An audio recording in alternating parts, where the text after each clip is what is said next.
Hello friends, কেমন আছেন সবাই? আশা করি সবাই ভালো আছেন। তো আজ হলো গিয়ে 4th জুলাই, আমাদের এই দেশে জেনারেল ইলেকশন। তো আমি এখন যেতেছি ভোট কেন্দ্রে ভোট দেওয়ার জন্য। আর এখন কিন্তু বাজে রাত 9টা। তো দেখেন দিনের আলো কত সুন্দর রয়ে গেছে। আর ওই সাইডে সূর্যটাও দেখা যাইতেছে। মোবাইল দিয়ে অত ভালো করে দেখা যাইতেছে না, কিন্তু দিনের আলো বেশ কিন্তু অনেকটাই। তো আজ হলো গিয়ে ওই তো ইলেকশন, আমাদের ভোট কেন্দ্রটা আসলে আমাদের এখান থেকে বেশি দূরে নয়, অনেকটা কাছেই। আর আমি যখন থেকে এই দেশে ভোট দেওয়ার অধিকারটা পেয়েছি, তখন থেকে কোনো দিন কিন্তু আমি ভোট মিস করিনি। যখনই জেনারেল ইলেকশন আসে, আমি দিয়েই যেতেছি। আর আমাদের এখানে কিন্তু বেসিক্যালি দুটো পার্টি মেইন, একটা হলো গিয়ে লেবার আর একটা হলো গিয়ে কনজারভেটিভ। সো দেখা যাক এইবার কে আসে। আর এখন রাস্তাঘাট এখন অনেকটাই ঠান্ডা হয়ে গেছে, কারণ লোকজন মনে হয় ঘরে আমার মনে হয় সবাই ভোট দেওয়া হয়ে গেছে, আমাদেরই বাকি রয়ে গেছে। আসলে ভোট কেন্দ্রটা রাত্র 10টা পর্যন্ত খোলা থাকে। যারা এই দেশে চাকরি বাকরি করে লেটে আসে, তাদের জন্য এই ফ্যাসিলিটিটা করা হয়েছে। এটা হলো আমাদের ভোট কেন্দ্র। দেখুন কত শান্ত। আসলে এটা একটা স্কুল, প্রাইমারি স্কুল। এটা একটা ভোট কেন্দ্র বানানো হয়েছে। আর কত শান্ত নিরিবিলি, কোনো চিৎকার চেঁচামেচি নেই ভোটের জন্য। কই এটা কি?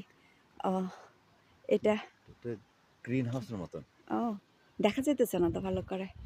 কাছ থেকে দেখতে পারবে, আচ্ছা না কেমন? এটা বাচ্চাদের খেলার জন্য মনে হয় না? ক্যামেরাটা না, এটা বসার জায়গা। ও আচ্ছা, সুন্দর বানাইলো না? হ্যাঁ, যাই।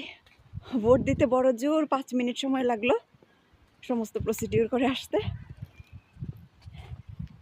এখন চলো বাড়িতে যাই আর কি। বাড়িতে আস্তে আস্তে রাস্তার এই ফুলগুলো দেখে না খুব ভালো লাগতেছে। সাদা সাদা সুন্দর সুন্দর ফুলগুলো ফুটে আছে। আসলে সামার টাইমের এই একটাই জিনিস মজা, খুব সুন্দর ফুল ফুটে থাকে রাস্তার মধ্যে। প্রচুর ফুল হয় ঠিকই, কিন্তু যেহেতু এটা ঠান্ডার দেশ, সেহেতু ফুলে গন্ধ পাওয়া যায় না। এমনি ভালো দেখা যায়, কিন্তু আমার ক্যামেরাটাতে না ভালো করে উঠে না। ঠিক আছে, এখন বাড়িতে চলো, কারণ রাত্র তো প্রায় 10টা। আর এখনো মোটামুটি ভালোই তো রৌদ্র রয়ে গেছে, রৌদ্র কি আলো রয়ে গেছে। আর আজকে প্রচন্ড বাতাস আর বেশ ঠান্ডাও কিন্তু। এই হলো গিয়ে আমার রাস্তা। এই যে, আচ্ছা তাহলে ফ্রেন্ডস, ভিডিওটা আমি আজকে এখানেই শেষ করছি। আপনাদের আমাদের এই যে ভোটিং কেন্দ্রটা কেমন লাগলো আমাকে একটু কমেন্ট করে জানাবেন। আর যদি ভিডিওটা ভালো লেগে থাকে, একটা লাইক করে দেবেন। Thank you.